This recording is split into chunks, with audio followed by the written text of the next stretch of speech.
In this video, I'm going to share my top tips with you on how to become a master instructional designer.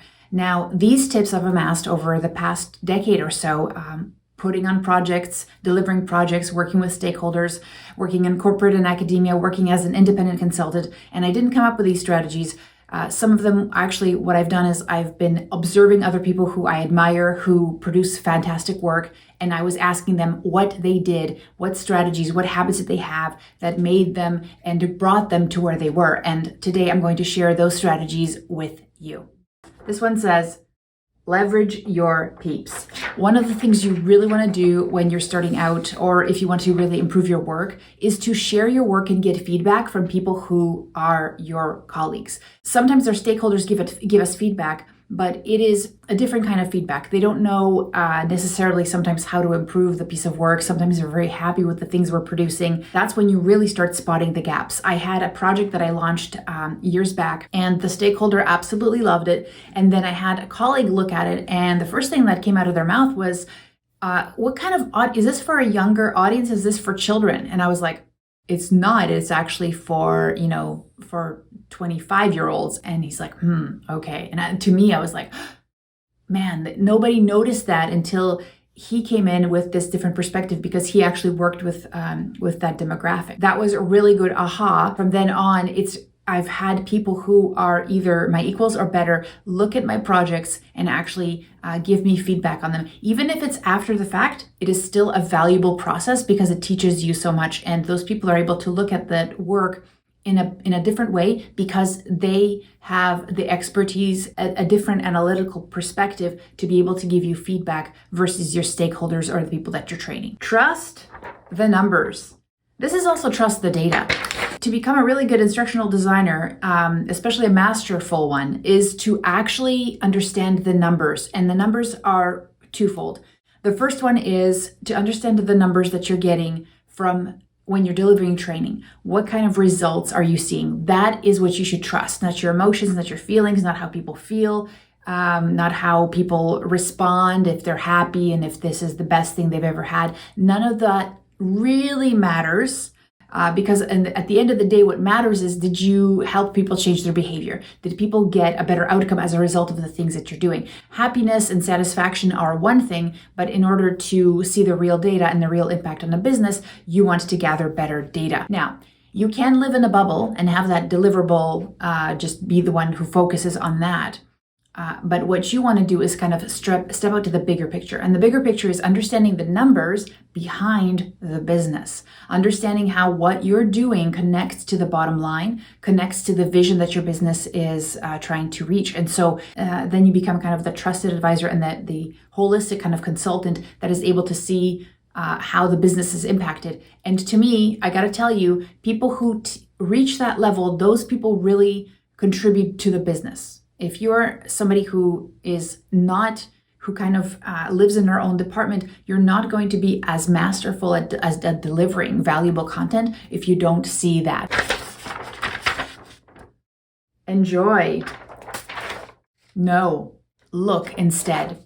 And this is about experiences online and apps and software and things like that. It's easy to get lost in things as the consumer, but I want you to think about that the masterful people, what they're doing is they're actually just looking at why something is engaging, why something is interesting to them, why did it grab them, why is it working? Then it allows you to take those pieces and borrow them and grab them and put them right into your very own designs, into your very own e-learning projects. So what you want to do is become an observer, stepping back, seeing why people are enjoying things, asking questions, instead of just being lost in the moment and lost in those experiences. There's nothing wrong with that, but make sure you do both.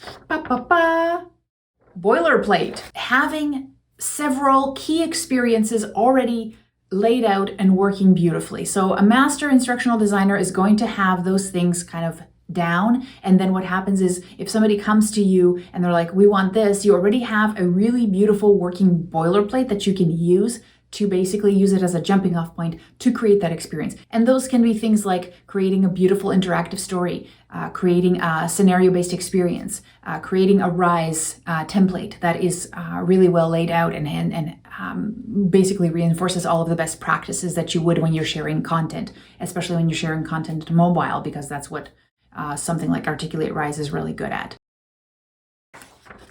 Time just for you. There's a lot of people in our industry who have produced magical things for, let's say, 10, 20 years, and then they leave or they get downsized or they want to move and they want to switch position, and they have nothing to show for it because they have signed all these NDAs and none of the work that they produced is actually something that they can share. Let's be honest. The way you can avoid that is to actually create things that you own, that you are the creative director behind. And it also, what it does is it gives you an autonomy to experiment, to be creative, to do the things that make you happy, right? So what I suggest here is to create, whether or not you are looking for a job, the best time to look for another job is when you're not actually looking for a job, but to actually have an outlet where you're creating something for yourself. That is a portfolio piece to me, but also something that solves a problem for other people so you can share it out there without feeling like you're selling something. You're actually solving a real problem. And also a part of that is if it's a problem that you're actually passionate about and you feel like it is going to help people, then that's more likely that you're actually going to create something that people enjoy and that you're going to take the time out of your spare time, because that's what it'll take. You're passionate about, it'll come through in your work and showcases what you're actually capable of. One book times 7. So I think a lot of us out there are, especially if you're in learning or if you want to get into learning design, e-learning design, instructional design, you love learning. We love amassing information. And I feel like a lot of us are information collectors, but we're not really information implementers. I don't know who said it. It might have been Jim Rohn, but he said that in order for us to grasp something fully, he said you have to be exposed to that information at least 7 times. But for me, you got to take it further. You got to actually, especially with our world, you got to apply. You got to build stuff. You should figure out maybe 1 or 2 books that in the next year you actually want to master, and then go back to those books over and over again, implement the stuff that's in there, and then you'll know you've got it. Off the top of my head, one of the books that would be probably, and it's funny because it's not really instructional design, let's say 2 books. The first book would be Essentialism by Greg McKeown. Awesome book. And then the other one would be Daniel Kahneman's Thinking Fast and Slow. I think a lot of people do a post-mortem on their projects, or most people are familiar with it. I wouldn't say people do post-mortems, but this is, because it's painful. Like, what could we have done better? And I've had those conversations and they're like, ugh, so painful. But they're worth it. Post-mortem is very important. Because you can list all the things that happened and have the team review and maybe say, next project, these are the things that we want to do better. That's great. The pre-mortem, though, is very effective because most people don't actually do a pre-mortem. But pre-mortem is basically coming into the situation, into the project, saying, what could go wrong? And getting people in the room who have experience with those kinds of projects and saying, what could go wrong? What have you done? What could we learn from this? Asking those questions. And then believe me, when you get the right people in the room and you ask those questions, even if you don't have access to people and you just start asking yourself those questions, because of the way our mind works, we think about the worst case scenario. It's actually easy for us to come up with that, which is fantastic. Because then we can say, okay, here's all the things that could go wrong. We could go over budget. We could go over time. We could run out of resources. We could be missing people. We could have missed the target for our training. We could not affect behavior change. All those things are easy for us to come up with because we love, what's that word? Catastrophizing, if that's a word. But what you can do is then come up with all the things you'll be able to do in order to prevent those things from happening in the first place.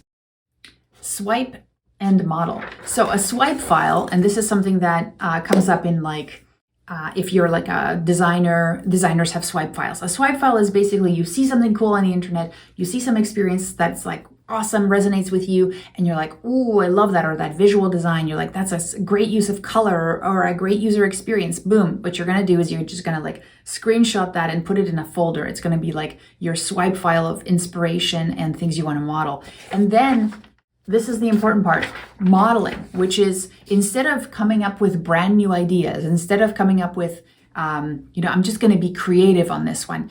What I think we should be doing more of is saying, hey, this is really working. I love this experience. How can I add my creative touch to it without trying to come up with things from scratch? Because the more you do that, the more things break because you are trying to invent things instead of actually building on best practices. Some of these will be, like a no-brainer for some of you. Some of you have some other tips that you're probably doing that have really upped the game, have changed the game for you. I'd love for you to share that in the comment. But now what I wanted to do is share my last one. And I think that this one might make some people upset, which is fine. And then if you stick around, I also wanted to share a little bit of a personal story from when I first shot this video, because this is my post-decade kind of reflection on all the things that I would have done now in order to become a master instructional designer. But first off, the last one. Just-in-time skills. So just-in-time is kind of like, that's from like Walmart. Walmart does shipping, and you just order things and then they're created or manufactured just in time, right? They don't sit around. And I think we should approach this the same way with our skill building. One of my mentors, what he said is, let's say you're going for Mount Everest. One of the things that's going to happen is if you're doing this just right, you're going to see Mount Everest, the peak, and then you're going to see in front of you maybe the 1 or 2 or 3 steps, and then the rest is going to be quite blurry. You're not going to see it. It's going to be a bunch of darkness in there. And I think what happens a lot of times is we don't even know what the project's going to be. We don't even know what the goal and the outcome is, but we start worrying about step number 32 when we have to like implement something or learn a new software when we haven't even done step 1, 2, and 3 yet. And so one of the things that I suggest is you do just-in-time learning. When you come to that step, you can say, okay, now it's time for me to learn Photoshop because I need to do it. Now it's time for me to learn Articulate Storyline. Now it's time for me to learn to use Canva. Now it's time for me to use JavaScript. Whatever it is, don't overlearn it before you need it because you'll lose it and it'll be a waste of time. If you go with intent saying, this is what I'm going to build and it's going to be, I'm going to give myself this time constraint, boom, done. That's awesome. That's going to work. Check out the other resources that I have listed in the description. One of them is specifically about one of these, which is the designing things just for you, the portfolio piece. If that's something that really resonates with you or you want to learn more about what it would take to design that, I'll put links in the description about some more additional training and even an opportunity to talk directly to one of the members of my team so that you can figure out if this is something that you should pursue and if it's going to actually have impact on your career, especially if you're thinking about doing some work on the side as a freelancer, especially if you're thinking about, safeguarding maybe your skill set so that if something happens, you're ready with something that is not protected, that you own, that you can share, and that creatively shares what you believe that great learning should be. The story that I wanted to share is when I watched that video about how to become a master instructional designer, I realized at the end that it had my cat in it, Bubba. When I saw that, it made me sad because obviously, maybe not obviously, since then Bubba had passed away. He was with me for 22 years. I love that cat. He was a different kind of cat. Since then I've gotten a dog, Mr. Darcy. He's a Chihuahua. He's sleeping over there and I don't really want to grab him yet, but he'll be in other videos. And he is in my other videos. But one of the things that somebody said is that he was such a portly cat. And if they only knew that because of the fur that he had, he looked poorly, but that little guy at the very end, last 5 years of his life, he was just skin and bones. And it just made me so, it's kind of nice to be able to see him again because I haven't seen him in a while. All right, so thanks so much for sticking around. I'd love to have you here. Take care, friends. Bye.